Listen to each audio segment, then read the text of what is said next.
Welcome to Off-Air with Jason and Alicia. What is our theme song? We're trying to figure that out. If you're a singer-songwriter, the guy who wrote Window World would be great. Yes, that's one of my favorite local commercials. The subtle thing about that commercial is that he plays the guitar and then he winks at the camera, and I'm like, great. I feel like he's winking at me. It is great. He is winking at you. One great bop that you weren't here for, National American University. You sing that Cece knows it. all John, the we're all time. like, one day, one night, Saturday's all right. Online's just fine. Nighttime, anytime. Get your degree. Set yourself free. National American University.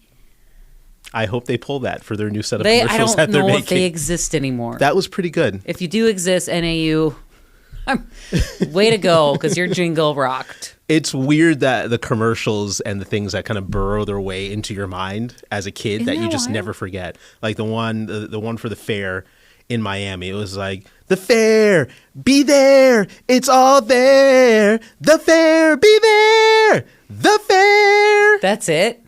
Be there. That's a bop. There's words before that, but I remember the fair, be there. It's easy to remember. It all rhymes, and Isn't it's that funny? all And then it's so like you from Miami know that. Yeah. Me, I'm like, or the mattress giant. You guys don't have mattress giants yeah, here. we do, but I don't. The ooh-ah. Ooh-ah. Ooh-ah. Only at Mattress Giant. Ooh-ah. Wow, yours was real. I don't think we're gonna have the to content rating of this blur episode. that or something. This is rated. Don't play this with your kids in the car, everyone. Did you see the Cars for Kid is like banned? 1-800 Cars for Kids or whatever. 1877. Cars Yeah, for Kids. why are they In banned? California, because the judge is so annoyed of it. I think. Are you serious? That was a headline this week. 1877 Cars for Kids banned. KARS Cars for Kids. Wow. That's Donate your car. a shame. It is a shame. That's a bop too. It's another one of those earworms that works its way in. Wow, there's so many. Yeah, this like sparked up a whole This wasn't wave what we of were going to nostalgia. even talk about to start. We're going to talk about the great things happening in Minneapolis in terms of the draft coming here. That's which is a awesome. true rumor, finally. Yeah, we were worried that they were going to snatch it away from us. Like they snatched WrestleMania away from us. Oh. Still mad about that. We're getting SummerSlam though here in a few months. We'll talk about my wrestling fandom in subsequent episodes. I will be sick that day. But no, I'm excited that we're going to get the draft here. It's huge. It's been a thing that the NFL has done over the last few years where if a city can't necessarily host a Super Bowl because of weather and whatnot, they'll give them the draft. Obviously, Which we're not going to also host. stinks because it's in April or late April. Which, be careful what you wish for, NFL, because late April around here can get kind of weird. But We I'm did the hoping Super the weather Bowl don't and it hold was up. so cold and people still showed up in their fur coats. Right. I mean, And it make wasn't. work. It wasn't as if the city did a bad job posting it. It was just cold. Like the city did, from what I heard and what I saw on television, watching from far away, was 2018. Minneapolis looked great on television. It It was was just fun. really, really cold. You can't control the weather, but you can control what you wear Exactly. So and embrace it. figure it So out. it's going to be fun. Yeah, I think so. 100,000 people packed into that area and In front of U.S. Bank Stadium. in front of U.S. Bank Stadium, and all Yeah. the bars and restaurants are going to benefit from it. It's going to be great. You, for the though, economy. were like a little, because I was like, you're going to be there watching. And what did you say? I'm afraid. Okay, so for me personally, I love the draft. I love the NFL. It's my favorite sport. It's basically a couple of hours of people's names being called.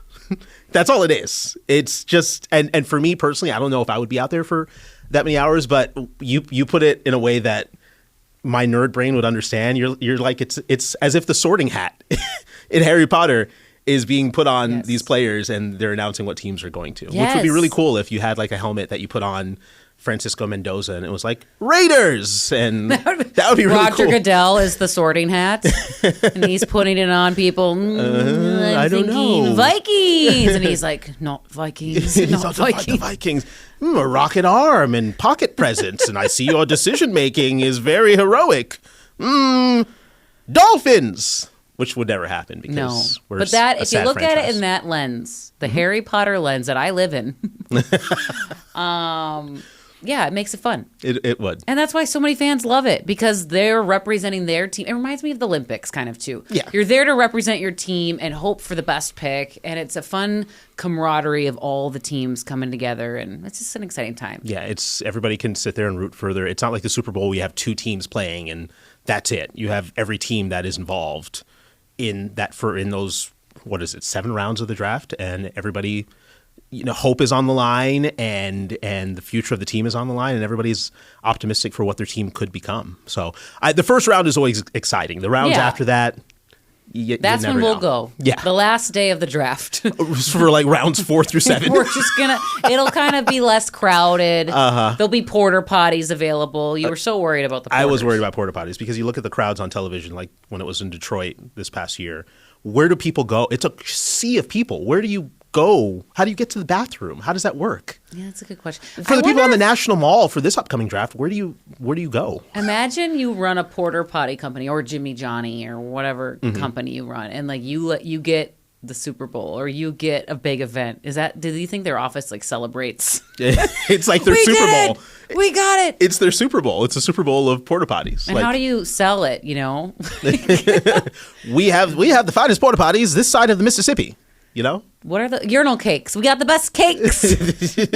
Urinal cakes, get your urinal cakes. Why is it like a 1930s sales pitch? Every time I think of sales pitches, I think of the 1930s. That's how I think of it. It's all Mad Men. Fascinating. Well, it's going to be huge for Minneapolis. I think it is. And other Bloomington. I'm sure Mall America is going to get on it. Oh yeah, everybody's going to be engaged. It's not just like a Minneapolis thing. It's going to be the region that's going to get involved in all of this. Yeah, all the cities and the suburbs will. Yeah, for sure. Should be fun. So something came to mind yesterday. I was grocery shopping and I saw cantaloupe on sale, and I grabbed one because I'm excited. Summer's here, and then I realized I was looking at it and I'm grabbing all these cantaloupe. I'm 30, going to be 37. I'm 36, going to be 37. I do not, to this day and age, know how to know when it's ripe, when it's not, what to look for. I grab and I'm like, this is a good size lope. I have no clue. And my mom will be so ashamed because she's taught me, like, you smell it, you like poke the middle, you give it a shake. How do you pick the perfect cantaloupe? Okay, so my personal method, you pick up the cantaloupe, you walk over to a trash can and you throw it in there. Because cantaloupe is the worst Wait a minute. Argue with your mama. It's the worst fruit. Don't argue with anyone's mamas. Cantaloupes, everything in the melon family. Cantaloupes, watermelon, honeydew. Honeydew? Honey, all don't. Terrible. You dare? Not honeydew. Have you? That was terrible. The finger. I'm sorry. Wow. Don't know how to recover from that one. No, I hate all melons. It's just the worst. Why? Because it wasn't ripe when you've had it. No, you've never had a ripe one. The texture, like the worst thing about buying like a fruit cup from a restaurant or a store is where they load it with not watermelon. They load it with like cantaloupe and honeydew, and they'll put like one piece of pineapple in it. Don't give me all the melons. Get all the melon. Get that crap out of here. I don't want any of that stuff. Wow. I didn't realize you're so anti-melon. I'm so anti. If I ever run for president, I'm running an anti-melon. Give me your pitch in your Mayor Quimby voice.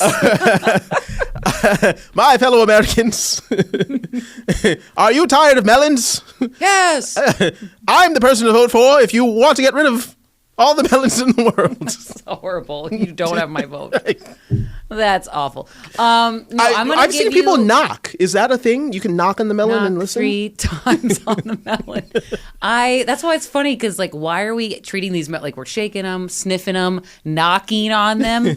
What am I listening for? Does someone knock back and say, "Eat me"? The little melon gnome inside just responds. Like, how do you know? I'm ready. Sometimes I want to call my mom, FaceTime. I'm like, Ma, is this? And I'm gonna be 40. Okay, I just rounded up a lot of years. Yeah, you did. I was like 4 years looking at my child, like, I'm failing you as a mother. I don't know how to tell if a melon's right. I think there's something that just kicks in because my mom doesn't she doesn't check it or knock it. She just knows. She picks it up and she closes her eyes and she's like, this one's ready. And I think you're gonna get to that point as a mom one day. You're just gonna know when things are ripe. The melon will choose me. Yeah, you just know. The melon will choose you. It's like my wand in Harry Potter. Back to Harry Potter. I'm sorry. It's full circle. At some point, because you still measure your seasonings and measure things that you're cooking. No. Oh, you don't? Baking, I measure. Okay. Seasonings, I just throw it in. I go by smell. Okay. Yeah, that's the way to do it. So your motherly instincts are kicking in. It's happening. Yeah, you're becoming. So by the time I'm 42, I'll be like, this melon is right. Yeah, you will know. There's just something. There's something about sword in the stone. I pick it up. It just speaks to me. And nothing's worse than you think. So it sits on the counter at home for a few days, and my husband are like, maybe it's time. And then we cut the melon, and it's still hard. And then then a fight ensues. Remy and Rory are crying in the corner. No, or it's too mushy. Well, you kind of know it starts to get wrinkled, and you're like, it's starting to stink, and you get the little flies. And then it's too late. It's too old. What would have solved the problem if you threw it in the trash from the very beginning? Then it would have never gotten to that point. You know what people do? This probably grosses you out. Have you seen where they scoop out the melon and then they put cottage cheese in the middle? Ew, who are these people?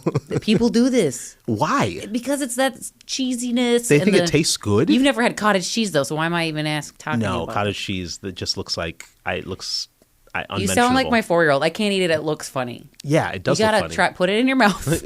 No, I will not. No, I will not. You have to try everything once. I'm Not usually drugs. The more you know. Thank you. No, I usually do, but I just draw the line at certain things. Like I won't do that. I won't do cottage cheese. You're lactose, yeah. Yeah, and I'm so also we gotta lactose worry intolerant, about that so and the people around you. A little rumbly in my tumbly. Yeah, you'll figure it out eventually when it comes to. Okay, I'll let you know. ripe I'll fruit. keep you guys posted at home too. I know you're. When that moment comes, I want you to call me right away. When you pick out a melon and you know it's ripe, I want you to. You just. I'm gonna get you on the melon train.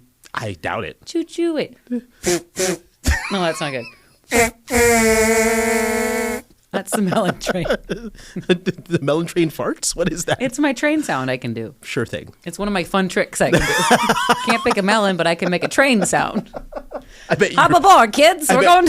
I bet you're popular with your kids at home. I am. And adults. How do you do that?